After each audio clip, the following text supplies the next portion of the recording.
কিয়ামতের দিন নবী সাল্লাল্লাহু আলাইহি ওয়াসাল্লামের কাছে কোরআনে আছে, ফাকাইফা ইদা জিনা মিন কুল্লি উম্মাতিন বিশাহিদ ওয়া জিনা বিকা আলা হাউলাই শাহীদা।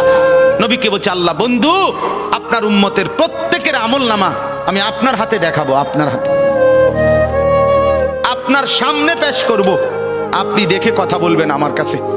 সুপারিশ আপনি কইরেন, মানা নাই, কিন্তু আপনি দেখা করবেন।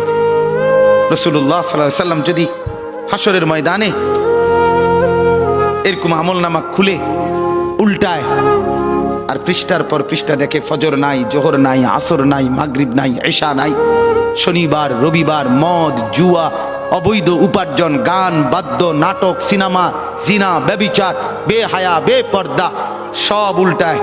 আল্লাহর নবী সাল্লাল্লাহু আলাইহি সাল্লাম তখন বলবে, উম্মত কি এটা? উম্মত আমার 23 বছরের এত চোখের পানির কথা একবারও মনে হয় নাই, কি আনছো এটা আমারে? উম্মত তুমি জানো না আমি যে তায়েফের পাথরের আঘাতে পুরা পিঠ চালনির মতো ঝাঁঝরা বানায় ফেলছে আমার? শোনো নাই তুমি? আমারে যে উহুদের ময়দানে দান দান শহীদ করে রক্তাক্ত করছে, তুমি শোনো নাই?